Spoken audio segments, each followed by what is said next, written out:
এই মসজিদে নববীতে শুধু মুসলমানরা ঢুকতেন না, শুধু পুরুষরা ঢুকতেন, পুরুষ মহিলা মুসলিম অমুসলিম নির্বিশেষে সমস্ত মানুষ ঢুকতেন। বহু মহিলা এসেছেন তার প্রয়োজনের কথা বলতে।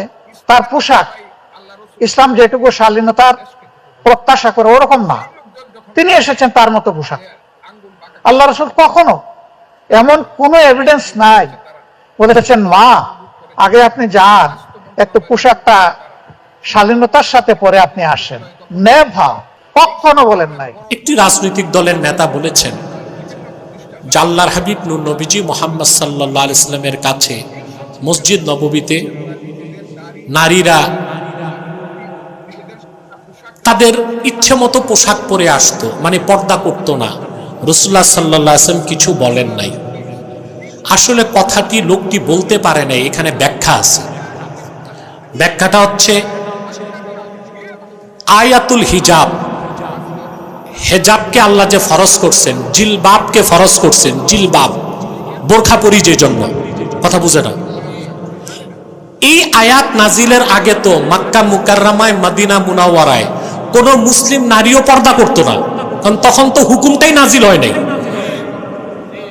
পরবর্তীতে আল্লাহ হেজাব বা জিলবাব পরাকে বাধ্যতামূলক ফরজ করে দিচ্ছেন প্রাপ্তবয়স্কা নারীদের জন্য। তো যখন ফরজ হয় নাই সেই সময়ের কোনো দলিল দিয়ে এখন পর্দার বিরোধিতা করা কি সুস্থ মানুষের কাজ? না, এটা মূর্খতা। এটা উনি বুঝতে পারে নাই। ওনার উচিত ছিল আরো বড় স্কলারদের সাথে কথা বলে বিষয়টা বুঝে নেওয়া। যেমন ভাই, হিজরতের আগে মদ কি হারাম ছিল? কথা বলেন। আল্লাহ কি এক চান্সে মদ হারাম করছেন? প্রথমে আল্লাহ বলছেন মদের মধ্যে উপকারের চেয়ে অপকার বেশি। তারপর আল্লাহ বলছেন লা তাকরাবুস সালাতা ওয়া আনতুম সুকারা, মদ্যপ অবস্থায় নামাজের কাছেও যেও না। তখন অনেকে মদ পান করতেন, নামাজের আগে মদ ছেড়ে দিতেন। পরবর্তীতে আল্লাহ হারাম করছেন ইন্নামাল খামরু ওয়াল মাইসিরু ওয়াল আনসাবু ওয়াল আজলামু রিজসুম মিন আমালিশ শায়তান, মদ হারাম হয়ে গেছে। এই আয়াত নাজিলের পর মক্কা মুকাররমায় মদিনা মুনাওয়ারায় কোন একজন সাহাবীও কি মদ ধরছেন? এখন আগে তো অনেকে ধরছেন, কথা বলে না, তখন তো হারাম হয় নাই। সেই দলিল নিয়ে এখন আমরা কি বলতে পারি যে নামাজে মসজিদে যাওয়ার আগে মদ খাইয়েন না, এমনি একটু চালাই দিয়েন? সুযোগ আছে? দেখতে হবে চূড়ান্ত হুকুম কি হয়েছে। চূড়ান্ত হুকুম আয়াতে হেজাব নাজিলের মাধ্যমে কোরআন কারিমে আল্লাহ তাআলা সকল প্রাপ্তবয়স্কা মহিলাদের উপর পর্দাকে ফরজ করেছেন। আয়াতে হেজাব নাজিলের পর একজন মহিলা সাহাবিয়াও হেজাব ছাড়া, জিলবাব ছাড়া রাসূলুল্লাহর কদমের সামনে মসজিদ নববীতে উপস্থিত হয় নাই। এটা হচ্ছে বিষয়। অতএব আমি মনে করি ফতোয়ার জিনিসটা আলেমরাই দিবে, এটা কোনো নেতার না দেওয়া উচিত। এতে বিভ্রান্তি সৃষ্টি হবে এবং ইসলামী রাজনীতির প্রতি মানুষের আস্থা কমে যাবে। সহিহ আল বুখারীতে একটি হাদিস এসেছে, রাসূলুল্লাহ সাল্লাল্লাহু আলাইহি ওয়াসাল্লামের সাহাবীগণের মধ্যে জলিলুল কদর সাহাবী ছিলেন আউফ ইবনে মালিক আল আশজাঈ রাদিয়াল্লাহু তাআলা। ওনার একমাত্র সন্তান ছিল বাড়িতে। এই সন্তানটাকে মুশরিকরা গাসব করে নিয়ে গেছে, অপহরণ করছে। কথা বুঝতে পারছেন? অপহরণ করার নীতি কাফের মুশরিকদের পুরনো নীতি, ঠিক না? ইসলাম এইরকম কাপুরুষতাকে সমর্থন। ইসলামের হুকুম হচ্ছে বিজয় অর্জন করতে হবে সামনে থেকে লড়াই করে। পিছন দিক দিয়া ছুরি মারা, ধোঁকা দেওয়া, অপহরণ করা, এগুলো সভ্যতা নয়, কাপুরুষতা। এগুলো কি?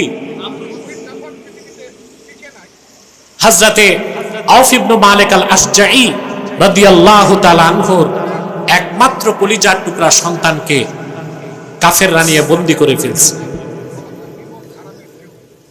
বাবা মার একমাত্র সন্তান যদি হারিয়ে যায় দুঃখটা কেমন লাগে?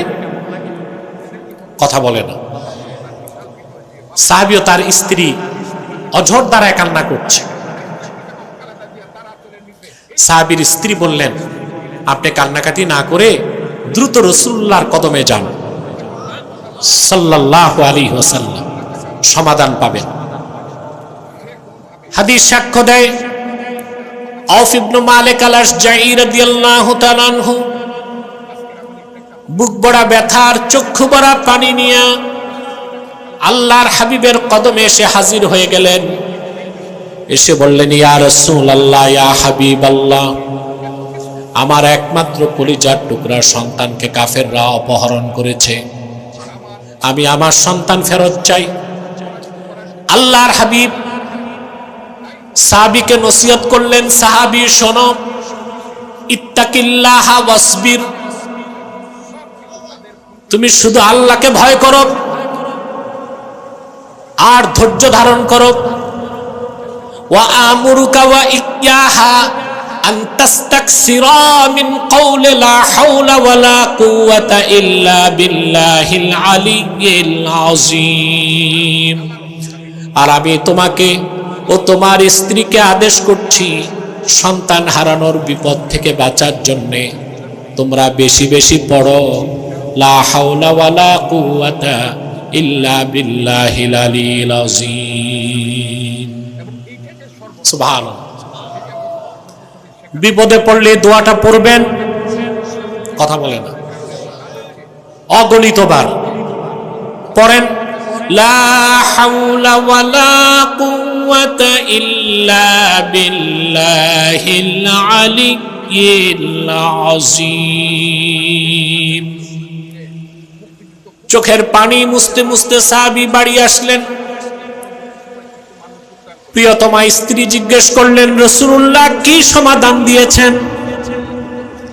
সাহাবী বললেন, ইন্না রাসূলুল্লাহি সাল্লাল্লাহু আলাইহি ওয়াসাল্লাম আমারানি ওয়া ইয়্যাকা আন নাস্তাকসিরা মিন কওলি লা হাওলা ওয়ালা কুওয়াতা ইল্লা বিল্লাহিল আলিয়্যিল আযীম।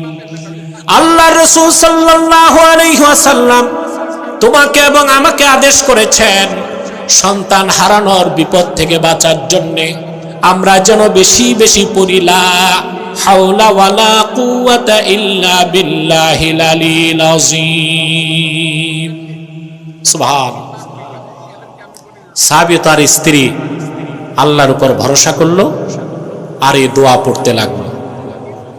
আরেক দিক দিয়ে আল্লাহ দায়িত্ব নিলেন তার সন্তানকে মুক্ত করার। মরুভূমির যেখানে বন্দী ছিল সাহাবীর সন্তান, কাফেররা খোশ গল্পে মত্ত, আল্লাহ তাদের জেহেনটাকে ঘুরাই দিয়েছেন, বন্দির কথা তারা ভুলে গেছে। আল্লাহ তার হাতের বাঁধন ঢিলা করে দিলেন, মুক্ত হয়ে সে হাঁটতে লাগলো। কিছুদূর আসার পর সাহাবীর সন্তান চিন্তা করলেন, দীর্ঘদিন বাড়ি ছিলাম না, বাড়ি যেয়ে কি খাবো, বাবা মা কি খেয়ে আছে তাও তো জানি না। সে দেখলো মরুভূমিতে কাফেরদের অসংখ্য বকরির পাল মরুভূমিতে চড়ছে। বকরিগুলোর পিছনে যে বলল, চলো তোমরা আমার সাথে বাড়ি আসো। হাদিস সাক্ষ্য দেয়, আউফ ইবনে মালিক আল-আশজাঈর কলিজার টুকরা সন্তান বাবা মার কোলে ফিরে এসেছে, সঙ্গে সাহাবীর বাড়িতে কাফেরদের 4000 বকরি চলে গেছে। আল্লাহ রাব্বুল আলামিন কোরআনের আয়াত নাজিল করে দিলেন, ওয়া মান ইয়াত্তাকিল্লাহা ইয়াজআল লাহু মাখরাজা ওয়া ইয়ারযুকহু মিন হাইসু লা ইয়াহতাসিব। যে ব্যক্তি ঈমান আনার পরে মহান আল্লাহকে ভয় করে, আল্লাহর উপরই ভরসা রাখে, তাওয়াক্কুল রাখে, চরম বিপদের সময় আল্লাহ তার পরিত্রাণের জন্য ব্যবস্থার পথ করে দেন। আর এমন জায়গা থেকে আল্লাহ রিজিকের বন্দোবস্ত করেন যা সে চিন্তাও করতে পারে না। বলেন সুবহানাল্লাহ। তাহলে ভাইয়েরা আমার, দুনিয়া আখিরাতের সফলতার মূল চাবির নাম কি? জোরে বলতে হবে। তাকওয়া ভিত্তিক জীবন যাপন করলে দুনিয়াতে আল্লাহ তাআলা 4টা জিনিস দিবেন। তার প্রথমটা হচ্ছে রাহমাত, জোরে বলেন, মুখস্থ করেন। প্রথম কি? 2 নাম্বার, 3 নাম্বার, 4 নাম্বার। সুবহানাল্লাহ। আমার শ্রোতাগুলো শিক্ষিত, ভদ্র, জ্ঞানবান, আলহামদুলিল্লাহ। পুরা বিষয়টাই আপনারা আত্মস্থ করতে পেরেছেন, আলহামদুলিল্লাহ। 4টা জিনিস নগদ পাবেন: রাহমাত, ইজ্জত, নুসরাত, কুওয়াত। সুবহানাল্লাহ বলেন। আখিরাতে পাবেন বিনা হিসাবে জান্নাত। খুশি হইলেন না? আখিরাতে বিনা হিসাবে জান্নাত। আল্লাহ তো জান্নাত বানাইছেনই মুত্তাকিদের জন্য, বাকিরা যাবে তাদের খাতিরে। সুবহানাল্লাহ। বাকিরা যাবে। আল্লাহ রাব্বুল আলামিন বলেন, কুল আউনাব্বিউকুম বিখাইরিন মিন যালিকুম লিল্লাযীনা ইত্তাকাউ ইনদা রাব্বিহিম জান্নাতুন তাজরি মিন তাহতিহাল আনহারু খালিদিনা ফিহা ওয়া আজওয়াজুম মুতাহহারাতুন ওয়া রিদওয়ানুম মিনাল্লাহ। আল্লাহ রাব্বুল আলামিন বলেন, হাবিব আমার মুহাম্মদ সাল্লাল্লাহু আলাইহি ওয়াসাল্লাম, মানব জাতিকে আপনি বলে দিন, আউনাব্বিউকুম বিখাইরিন মিন যালিকুম লিল্লাযীনা ইত্তাকাউ। এই পৃথিবীতে যত সহায় সম্পদ আছে, বিত্ত বৈভব আছে, এই সব কিছুর চেয়ে উত্তম কোনটা সেটা তোমাদের বলবো নাকি? শোনো, লিল্লাযীনা ইত্তাকাউ, তাদের জন্য যারা তাদের রব আল্লাহকে ভয় পায়। সুবহানাল্লাহ বলবেন। ইনদা রাব্বিহিম জান্নাত, তাদের রবের কাছে তাদের জন্য রয়েছে অসংখ্য জান্নাত। সুবহানাল্লাহ বলবেন না? তাজরি মিন তাহতিহাল আনহার, যে জান্নাত সমূহের নিচ দিয়ে স্বচ্ছ পানির নহর প্রবাহিত। খালিদিনা ফিহা, যেখানে তারা অনন্তকাল বসবাস করবে। ওয়া আজওয়াজুম মুতাহহারা, যেখানে রয়েছে তাদের জন্য অসংখ্য পবিত্র স্ত্রী। এক একজন মুমিন কমসে কম 70 জন স্ত্রী পাবে। দুনিয়াতে কয়টা? পারলে পারলে সর্বোচ্চ। তবে অবশ্যই মনে রাখবেন, যে মৌলবী সাহেবরা বলে 4 বিয়ে করা সুন্নত, এটা একটা ভুল কথা। 4 বিয়ে করা সুন্নত, জায়েজ, জায়েজ, অনুমতি আছে, কথা বলে না। আরে ভাই, আপনি একাধিক বিয়ে করবেন, 2টা জোর লাগবে, টাকার জোর, দেহের জোর। বাঙালিতে এমনি একটাতেই কাইত, একাধিক বিয়ে করার দরকারটা কি? কথা বলে না। অবশ্যই বিয়ে একটাই করবেন, পারলে লাগলে 2টা। আপনি কি এখনই ছুটলেন বিয়ে করতে? ও মলিশা,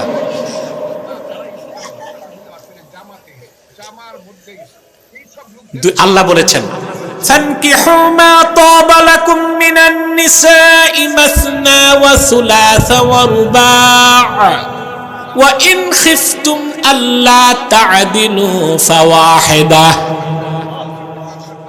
তোমরা তোমাদের পছন্দের মেয়েদেরকে বিয়ে করো। আল্লাহ কিন্তু বলে দিচ্ছেন পছন্দের, তার মানে অবশ্যই ছেলে মেয়েকে দেখে পছন্দ করবে, মেয়ে ছেলেকে দেখে, এটার অনুমতি আছে।